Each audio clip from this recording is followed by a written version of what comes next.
Hello everyone. Welcome to another Transmissions from the Cave. It's very good to see you. Happy Wednesday. I hope you're having a very good one so far. Hello friends, welcome in. Kaylin Roar, Frank, hello. Manny, what's going on? Ray, Avery, hello. Hi friends, I love to see those Wednesday emotes.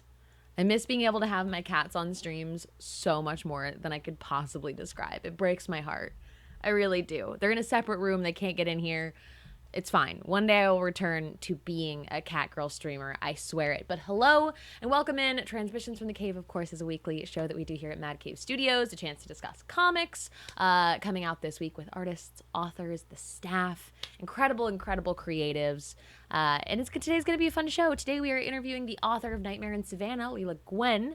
And I'll tell you a little bit about Nightmare in Savannah because I got a chance to read Nightmare in Savannah. And ooh, my goodness, it is a lovely and compelling story. In Nightmare in Savannah, Alexa moves to Savannah to get away from her past. Too bad her past is a Google search away, and her parents' criminal acts quickly make her an outcast. Thankfully, Faye, Chloe, and Sky aren't high on the social ladder and give Alexa a group to feel comfortable in. But there's something strange hidden in Savannah's gothic streets, something tricky. The girls discover that they might not be fully human after all, as an ancient fae power flows through their veins. Veteran writer Lela Gwenn and macabre artist Rowan McCall bring you a bloody southern fairy tale that will leave you beguiled.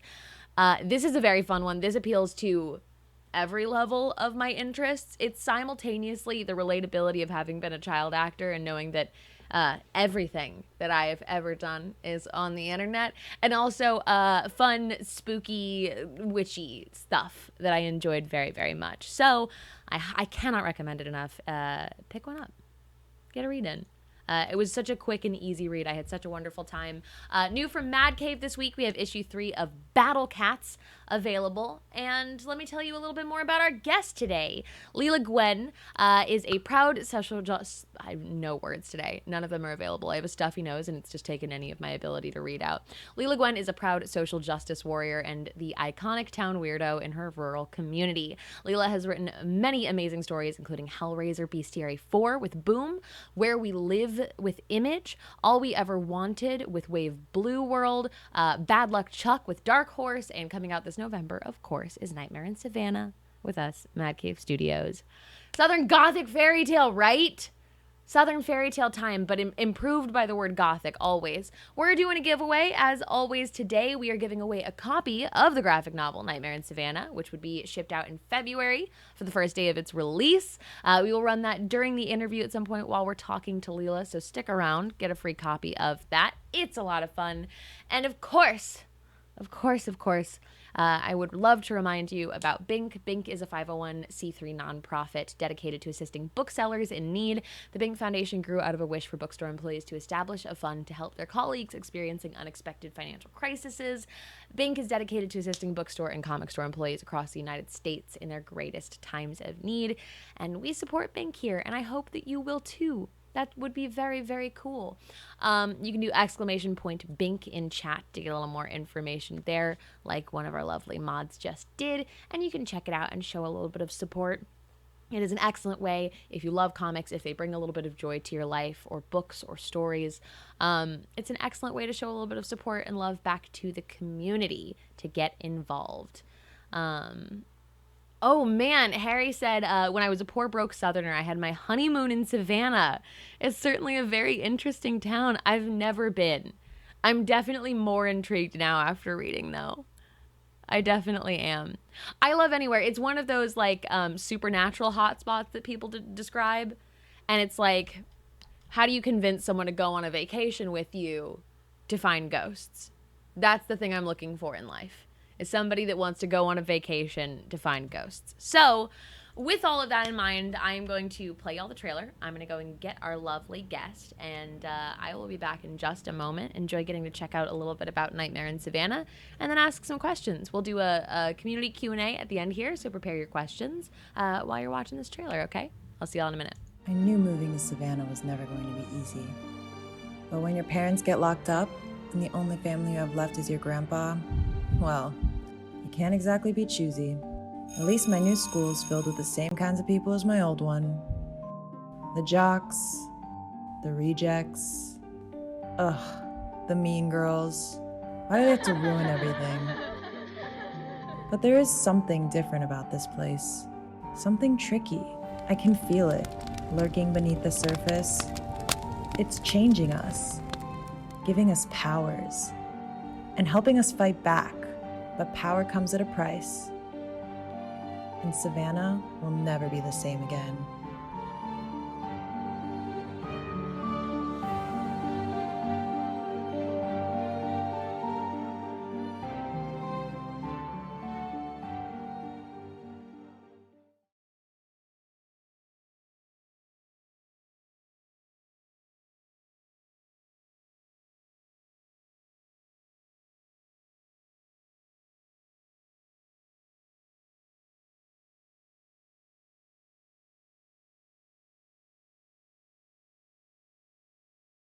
Hello, there we go. Just make sure everybody can hear everything. Hello, and welcome. And Lela, thank you so much for joining us. Thanks for having me. It's great. I appreciate that so much. Everyone is so hyped about that trailer. We've got so much lovely feedback. The trailers are like one of my favorite things here that Mad Cave does, because up until working with Mad Cave, I had never seen like a comic or graphic novel trailer in that capacity. And yeah. like when I saw it on Twitter, and I was like, shoot. Yeah, okay, right? Fancy, y'all. Is it really interesting to see something in like, because I think like your format and your medium so well. Is it interesting to see something like that about your work? It's weird because my brain sort of lets go of stories as soon as I'm finished with them. It's just like, no, we got to make room for the next thing, And so I'm like, damn, this is kind of cool. Oh, I wrote that. That's so funny. How long ago did you start on this story?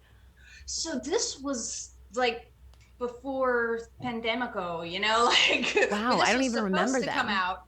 Yeah, exactly.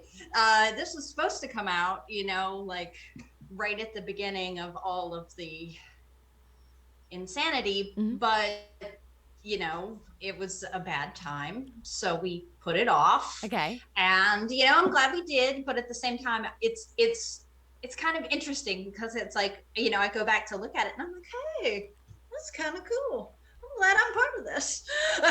Yeah, absolutely. Well, let's start from the beginning then. Let's go back to the times ever so long ago, pre-Pantera.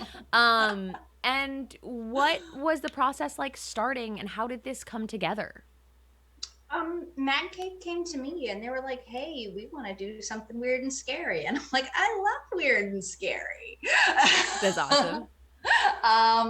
So yeah, we started, kind of kicking around some ideas, and I came up with something that was maybe a little too murdery. Ooh, okay. A little too murdery. So we scaled back the murdery. Excellent. All right. But we came up with something that was checked off all the other boxes other than extremely gory and murdery. I would love to see that first draft. I'm so curious. I'm going to go back and reread and be like, I wonder if it was here. I wonder if the like brutal gore was here. Yeah, it's a choose your own adventure. You get to decide where the gore is. That'll be a lot of fun. It's something for people to look forward to. It's a reason to go through for a second pass. So that's right. This is set, of course, in title in Savannah.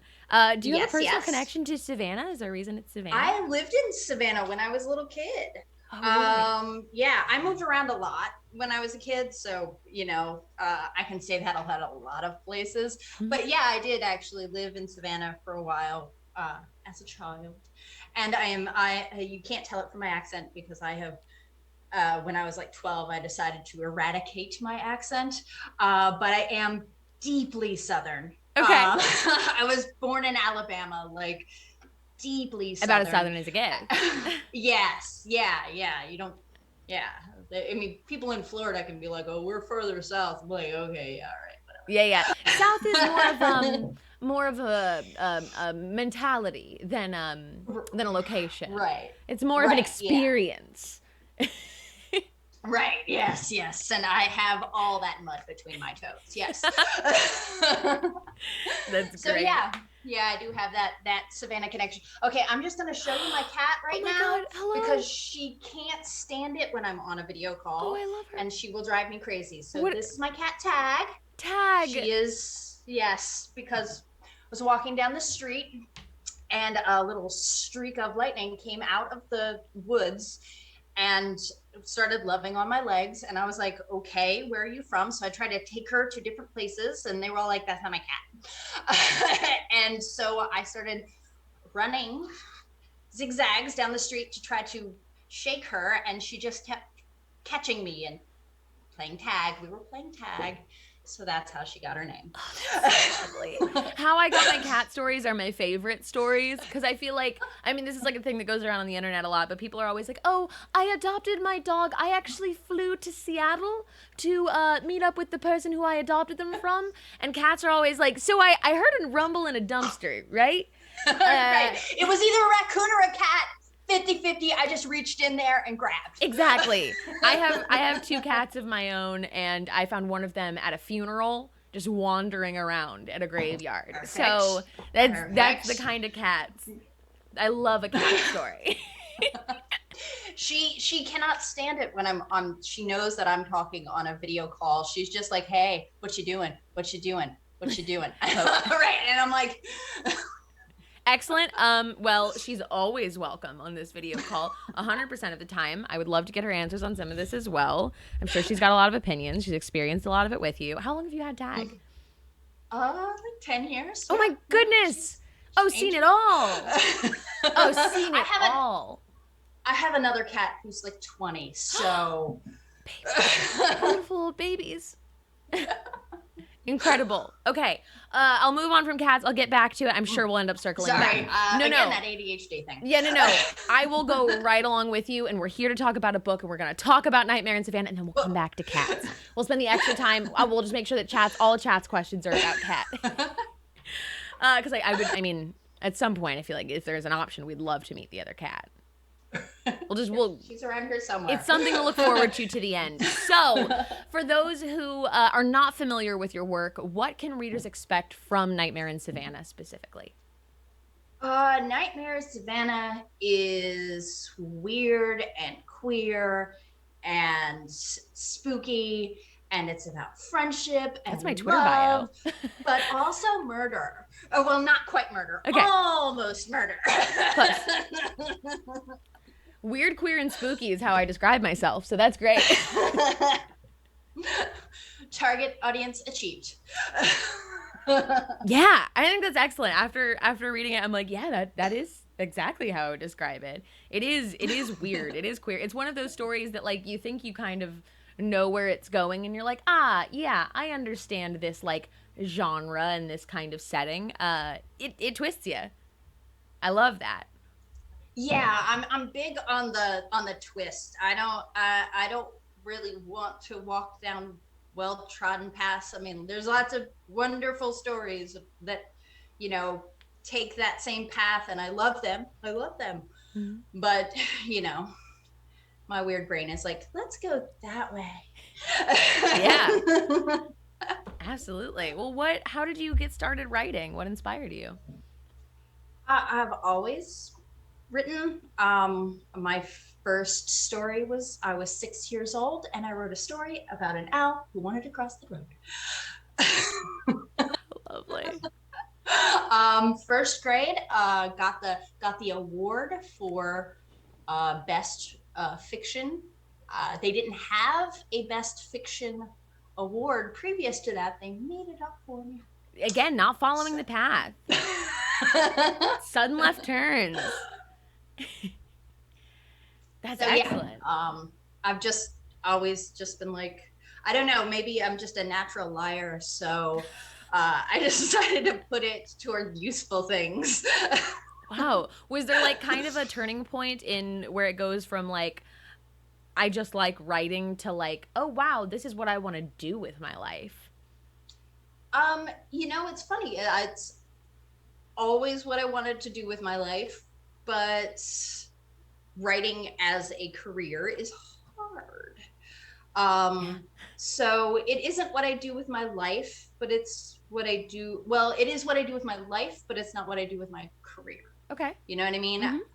It would actually really, really stress me out if I had to make a living writing, because I would feel like I had to like pump out these stories that were, you know, highly saleable, shiny, attractive to the majority audience. Yeah. And I would just not like that at all. So yeah, I am a published author and I am a professional author, but whew, am I glad I don't have to make my life that way. Yeah, that's really wonderful. Yeah. I think that's an excellent way to look at it, and something that sometimes gets missed in any creative field is the what it can take out of it to rely on it in that way.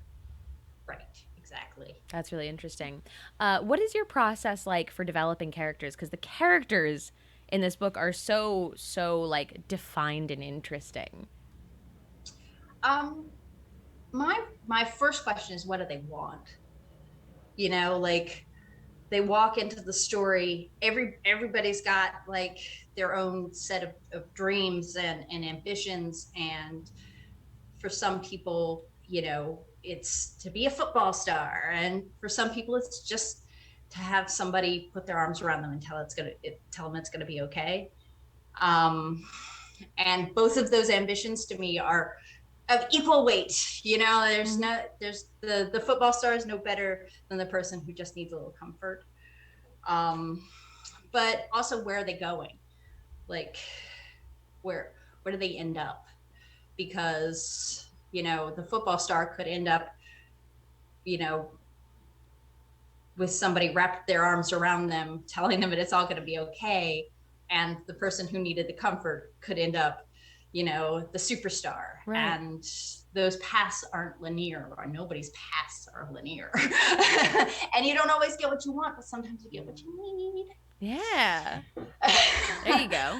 So yeah, and then the third question is, where did they come from? Because we're also all shaped by our traumas and our triumphs and the things that have come before. And, you know, a person who's had, you know, a lot of bad relationships isn't going to just walk around being like, hi, everybody, this is who I am, you know? And if they are, then there's a reason they're like that, you know? So you have to kind of shape that person based on that. Yeah, and I think in like you knocked that out in the first like few pages in Nightmare in Savannah. Each one of them kind of like introduces themselves through like a little bit of trauma in that way of like establishing these like kind of outcast characters in at least a high school setting they would be. Right. And they're just like, hey, I actually wear this as like a badge of honor, and like, well, here's why I'm kind of messed up. What's up with you? Hey, what's wrong with you? I love a good old trauma bonding session. It's how I make Seriously. All my friends. Amen. Like, if you don't have trauma, I don't trust you. You're lying. You're lying. Right. If you don't have trauma, you're a liar.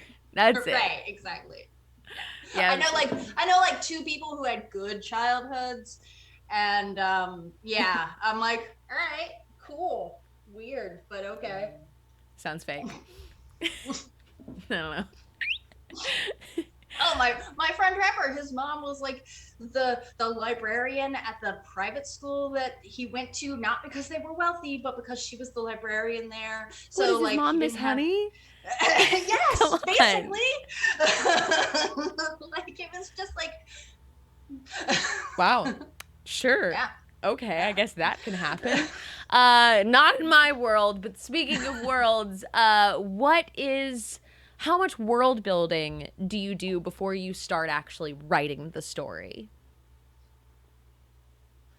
Not a lot. I usually let the characters build the world for me. Like, I know what the basic conceit is going to be, like, you know, this thing is going to happen, but basically I need that world to work for the people that are in it. Okay. So I kind of like let it build as I go, and then writer's trick, I go back and fix it when it's wrong. That's great. I think that that's something that Yes. so many people could like when they're afraid to really sit down and write the story, or they think that they're not going to be able to polish out those details. I think it's a great thing for anybody sitting down to write to remember is that like while it's still yours and while it's still in your hands before you've sent it off to anybody, you can just retcon anything you want. That's right. Like none of it's real until it's actually published. I mean, even once you show it to your editor, it's not real yet. Mm-hmm. It's just a thing. It's just this blob of, you know, it's not real until the letterer turns in letters. Yeah. Because you can change the dialogue up until that moment. You can be like, you know what? She didn't say that. I wish I could yeah. do that in my own life. Right. Yeah. This is why I'm a hermit and only write words. I think we've all had that where we would go, she didn't say that. Right. Delete. Actually, that did not happen. That's right. That whole page, not a thing. That would be great. But I think that that's a great thing. I think there are a lot of people that would benefit from hearing that, and that's really lovely. Absolutely. First drafts are totally just for you. They're not, don't show them to anybody else. Write the whole first draft, then go back, read it again, then to your most trusted, most beloved beta reader who will be honest but not cruel. Then you hand it over, and not before then. Do you have any advice on finding what makes a good beta reader in that setting? Man, honest but not cruel is a big one. Okay. Because you know, you can get your mom, whoever your mom may be, it may not actually be your actual mom, but the person who's like, you're the best, I love you, you're great, you can get them to read it all day. And they're going to be like, it's amazing. And you're like, but I misspelled the title. And they're like, we'll change that word to be spelled this way now. It's fine. And you're like, okay, sure. But the problem is you can get gassed up on that and be like, yes, I am the greatest. But there's also the overly critical reader too, who is like, so there are 4 commas out of place in this, and I'm not going to tell you where they are because you should know that. And you're like, okay, well, okay, all right. And they'll just tear it down. And that's not helpful either, because it can leave you kind of bereft and just left without, you know, anything. You really want somebody who can come through and go, like, know where you are in the stage of building this thing.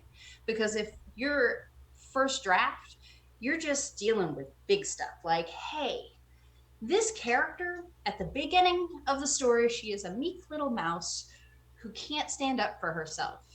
And then she doesn't change at all for 24 pages. And then on page 25, she explodes and beats the crap out of this dude. And I don't know why she did that. And it's like, now, if we had little pieces here or there of her being like, you know what, I'm tired of this. You know what, I'm tired of this. No, I'm tired of this. You know, then you can make that work. But those big structural things have to change first. And then you refine and refine and refine and refine until you find the story. Yeah, that's great. And it's okay to do that after your first draft, y'all. Absolutely. Get in there.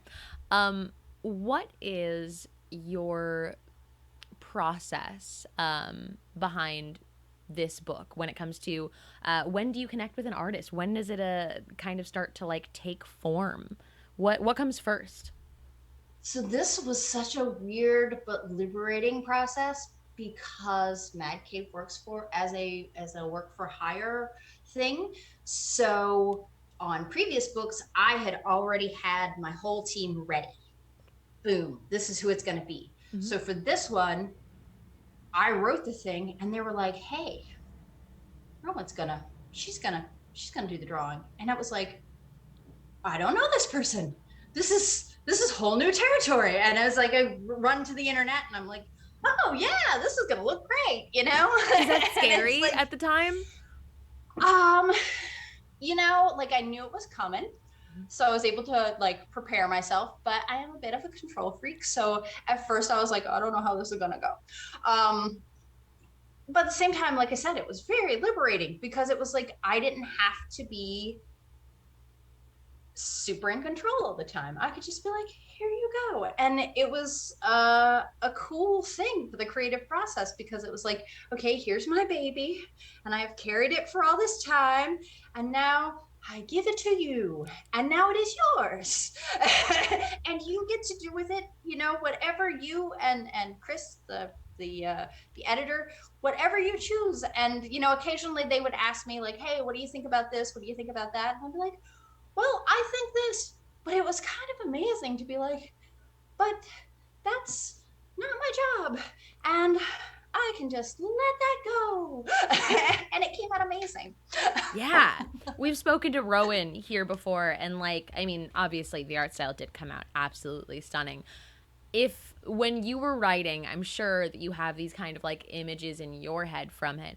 How different did it end up being from the images in your head, and not even a bad way?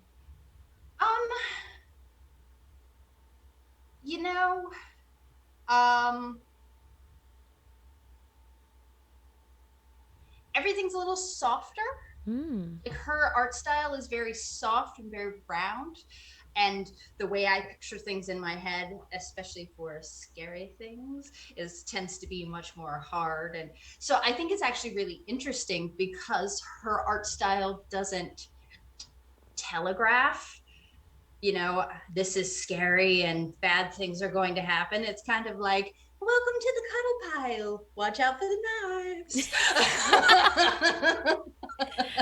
Yeah. I think that's, I mean, I said earlier too that like you do get like bait and switched a little bit in the beginning in the best way of it, like taking that sudden turn and taking you into a place you wouldn't expect. I think that art style conveyed that so well.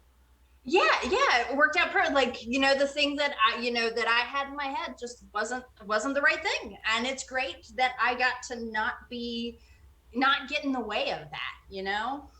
That's really, really cool. I think that's interesting. What does your writing space look like? What's a creative environment for you? Can we have like what's all this? Let's there's so many interesting pieces back there. I have lots of stuff. I have swords. These things are massive. They Hell were yeah. made by a guy. He made them for himself, and he is like 6'5" or something like that.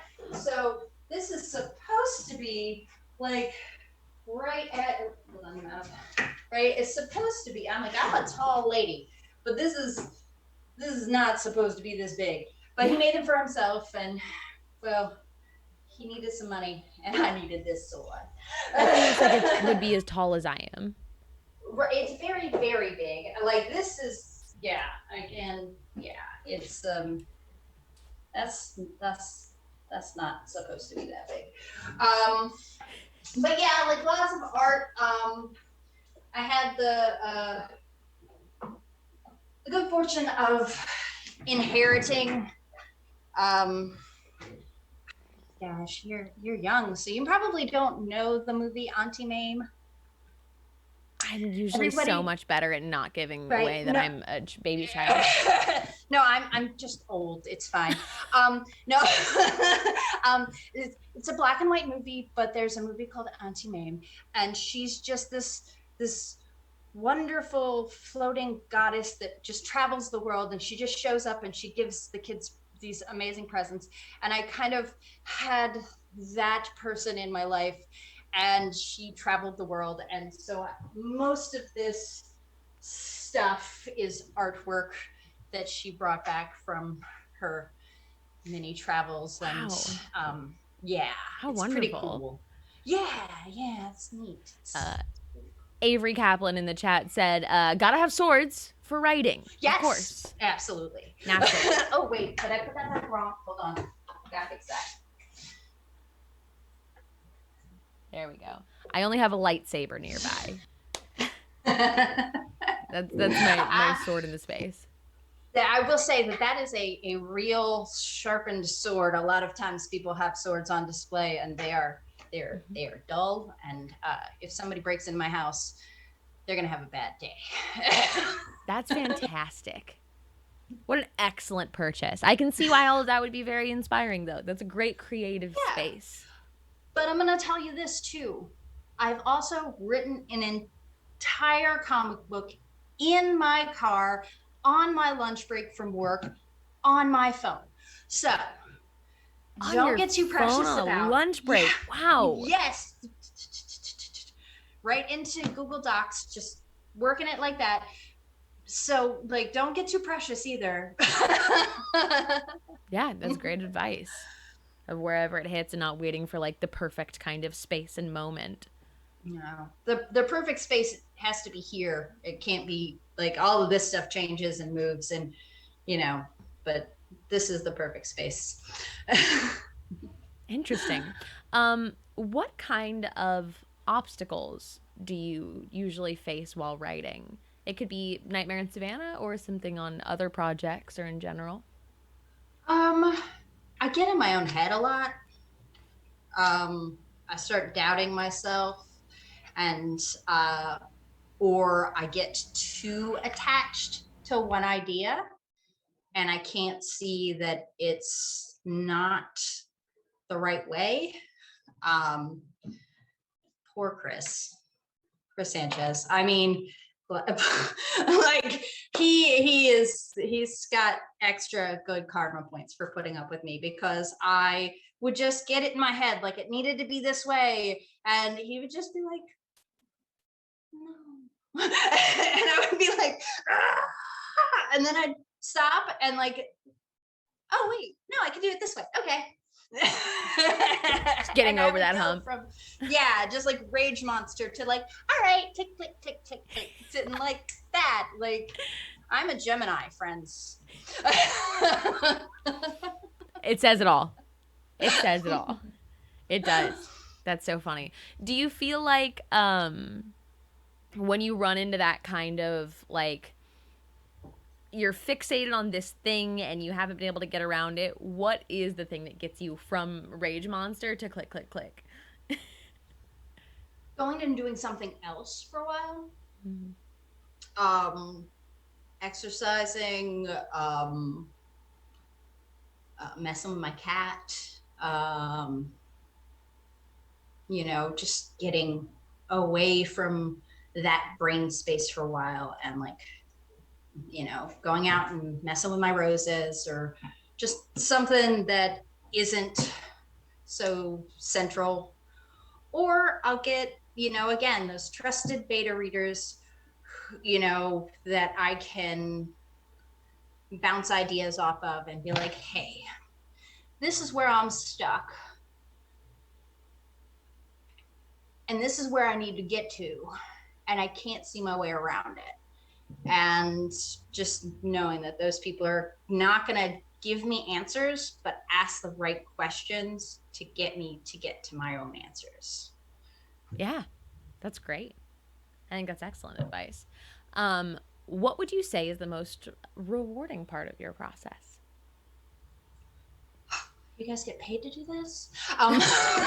No, no. That's like getting it out in the world is amazing. One person that I respect reading something that I wrote and being like, that was kind of cool.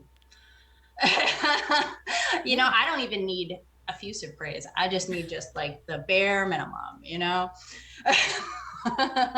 just like, hey, good job. Nice. I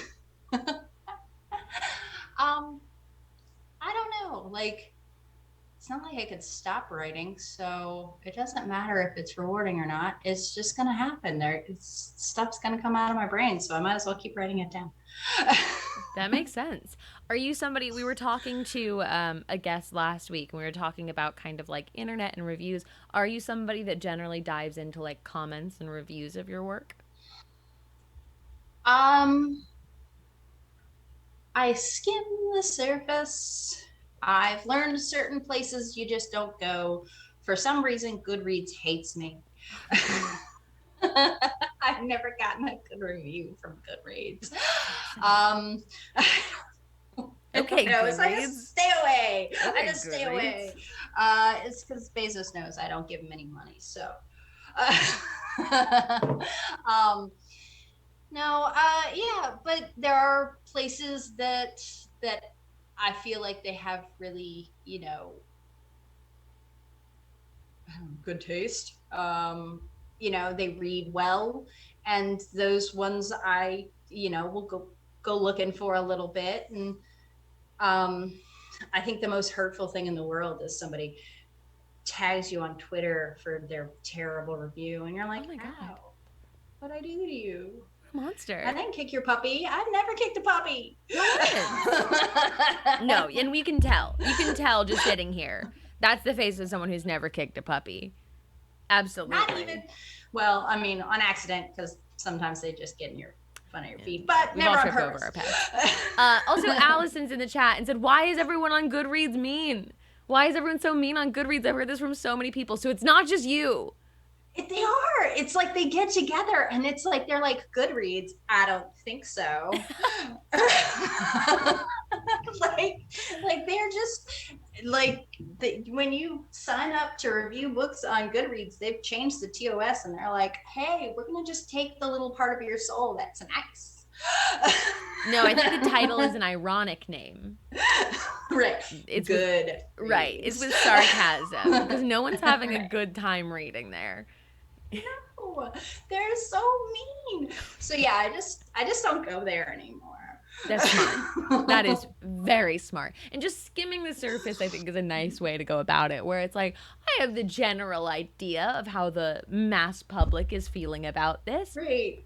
I don't need the Every once in a while, details. I'll read a review that is like, well, when so-and-so went to space, I just didn't understand it. And I'm like, nobody went to space? What book were you reading? Oh, just no. Like, what's going on? Think about that. They could just Every once in a while, say anything. Yeah, they're just like, yeah, it just did not make any sense at all. And I'm like, yes, because that's not in the book. Excuse me, are you okay? Right, like, hi. Someone just like holding the book upside down is just like, this doesn't make any sense to me. Bad book. I am done. 2 out of 10. Going straight to Goodreads. 2 out of 10. Letters were upside down. What? Pardon? I beg your unbelievable pardon. Absolutely not. That's wow. Yeah, that's so interesting. Yeah. On a typical day, I know that you said that writing is not like your full time. You don't rely on it, but on the other hand, I'm sure occupies so much of your brain. On a typical day, how much time do you spend writing? Okay. This is where I'm a bad example, and you kids should not listen to me. All right. Don't do like Auntie Lela. All right. Because I am an all or nothing gal. I write like a demon until it's done. And then I put it down and it'll be a couple of months. And then an idea will hit my brain and I'll be like, and I'm sure my agent hates me for it. It's more of a cram session. Right. Yeah. And don't do that. It's bad for you. But also don't be pressured into the idea that you're not a writer if you can't write every day. So like I really am like a ridiculous human. Like I do things that human beings shouldn't do. I started a bachelor's degree in February of this year. I am going to be finished with said bachelor's degree at the end of this month. Whew. Yeah, don't do that. It's bad for you. But that's why I haven't been writing anything, because my whole brain has been devoted to currently astronomy. Is that what you're getting your bachelor's in astronomy? No, I'm getting a Bachelor of Science in Liberal Arts. so that I can get a master's degree in mental health counseling, trauma. Amazing. So yeah, but I had to have the bachelor's degree to get the master's degree. I didn't have time to do 4 years. Like, I'm old. Like I said, I'm old. I don't have Well. time. 42. Wouldn't have guessed and wouldn't have tried. Thanks. But yeah, like I don't have time for like 4 years of school right now, so I just Okay, but you did it maybe in 7 months. like maybe 1 year. I don't know, maybe a year and a half to 2. Goodness. No, like I told you, I'm a ridiculous human being. Don't do that at home, kids. All well, right. Goodness. I mean, congratulations. Thanks. That is incredible. Everyone in chat is very excited. That's very impressive. We will say, everybody, don't crunch. Take care of yourself. Make sure you're eating while you're sleeping, etc. Drink water. Yeah. Do all of that. Say, in terms of audience, who do you think that Nightmare in Savannah is for? Oh, it's for the weirdos. It's for the weirdos. If you've ever seen The Craft and went, God, I would totally join those girls. This book is for you. It's for the queer kids, the kids that have maybe experienced some bullying and maybe fantasized about, you know, bad things happening to those kids. But also for people who have, you know, that friendship group that's like ride or die, that sometimes doesn't always stick together perfectly and has experienced that kind of push and pull of growing up and knowing that people change and it's hard and all of that. So yeah, those people. Yeah. That's this book was written for me. Yeah, right? And I was like, same. Hi. I was bullied. Right. And that's how we end up here. Absolutely. Right. And then, right. If you have someone to blame weird hair color on, it's the bullies from high school. Pardon me while I adjust my split dye. And what would you hope that those readers take away from Nightmare in Savannah?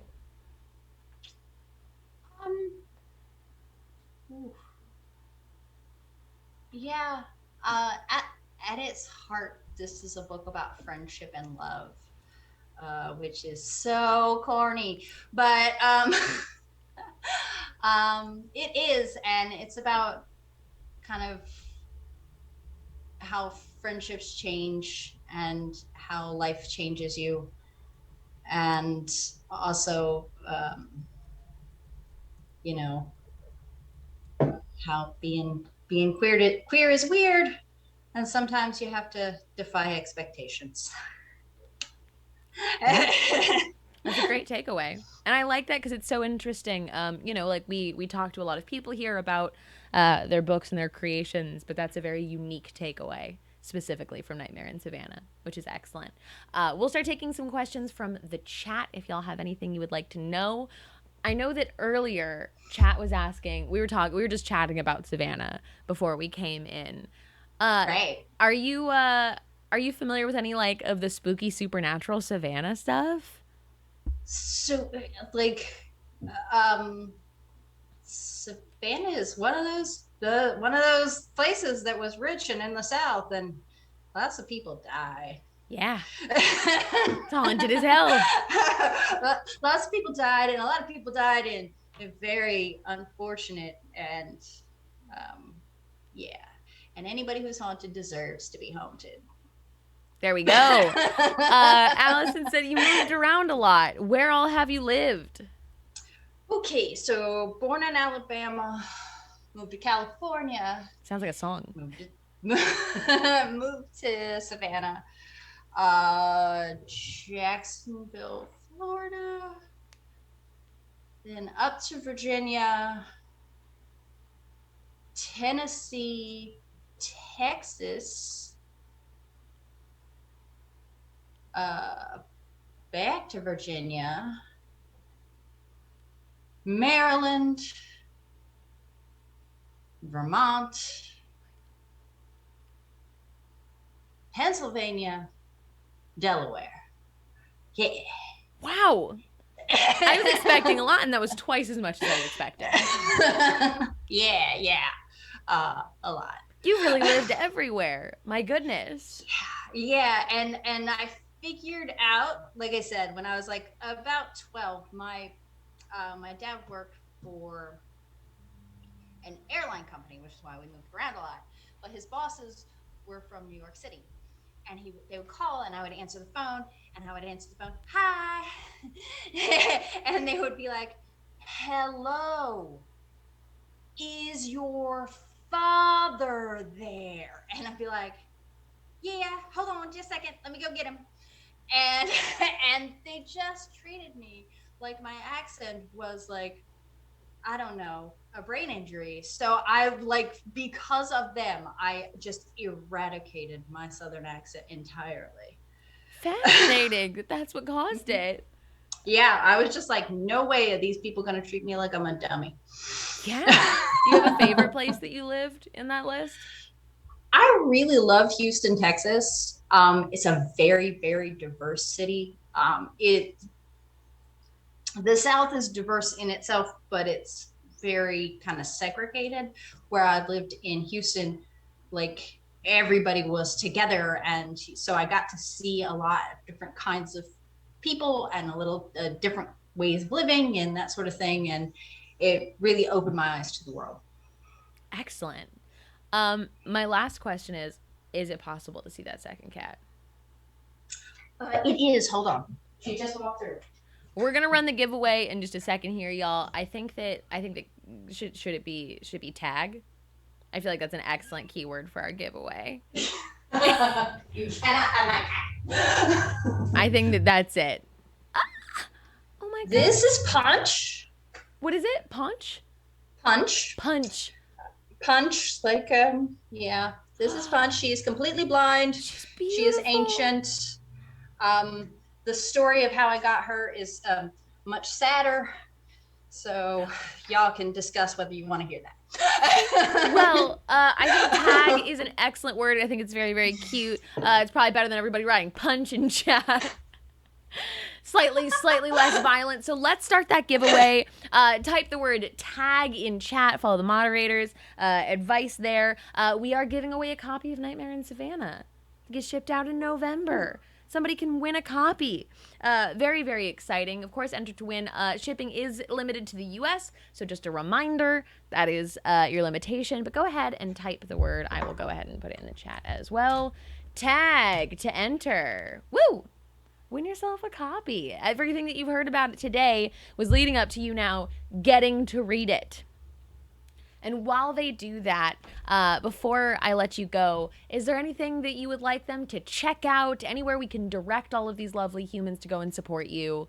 Anything else you want to talk about? Well, you can always find me on Twitter at Lela Gwenn, 2 N's at the end there. And I am extremely online. It's pathetic for a person as busy as I am. Every time I'm like, oh wait. And I also post pictures of my cats, so you can always get that tag bump whenever you need it. Yes. LelaGwenn.com.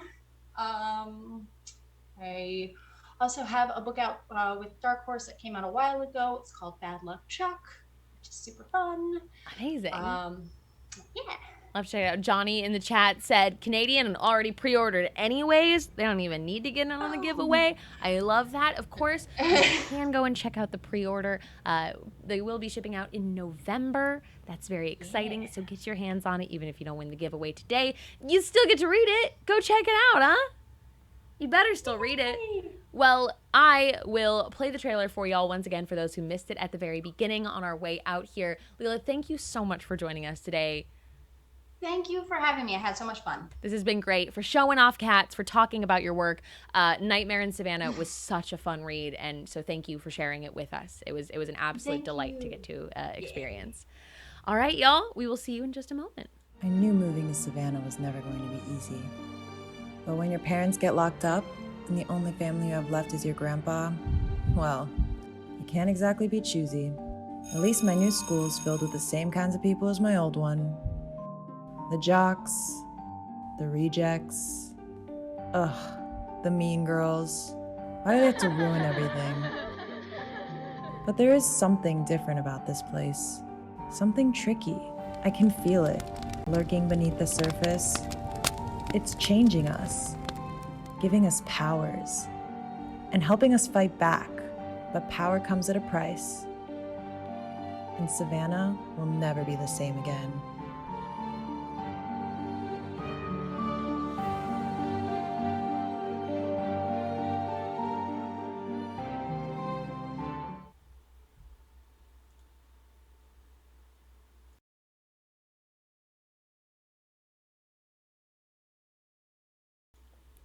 Oh my goodness, we have a winner, and it is the Harry Horror Show. Harry, congrats! That's awesome. Get yourself a copy of Nightmare in Savannah. Y'all, that was such a fun interview. Thank you for hanging out with us today for Transmissions from the Cave. Of course, we do this show every Wednesday, and we've always got some new, incredibly talented, very cool creative to come and talk about their work here. And that's so special that we get to do that. It's a lot of insight that I think that no one would ever get in these kind of behind-the-scenes roles from authors and artists without the opportunity to just let them speak. Tell me the things that you want me to know about your story. I think that that's awesome. Be sure to go and follow Lela. You can do !Lela in the chat so that you can go and check her out on all of the social medias, get pictures of the cats, etc. This previous week, what is the English language today? In previews this week, we have Nightmare in Savannah available for pre-order, issue number 3 of Bountiful Garden, the full trade paperback of Beckstar Volume 1, and issue number 5 of Battle Cats Volume 3. A huge thank you to the Mad Cave team over here, Allison, Chris, Manny, Frank, Mark, Gio, and the rest of the Mad Cave crew. Thank you. We appreciate you. You're awesome. A reminder, you can still do !Bink in the chat if you haven't gone and checked it out yet. We would appreciate that so much. That's very, very cool of you. Be sure to go and follow Mad Cave Studios on Twitter, Instagram, and YouTube for all of the content. We've got some really fun stuff coming up that I'm excited to share with you. You can find me everywhere on the internet at @NotSage. I am a streamer as well. Our next show will be next Wednesday at 11 a.m. Pacific. We will be talking with the artist of Nottingham, Shane Connery Volk, as he draws live. If you've been here for one of our live draws, they are so much fun. I always like to say that it's like a fun opportunity to sit down and co-work. I find it very relaxing to watch someone draw and talk about their art in the process. So be sure to join us next week, and we'll see you next time. Thank you so much. Congrats on winning that giveaway. Yes, get in touch with the mods. Get your book. Get your pre-order. And we'll see you next time. Bye, friends.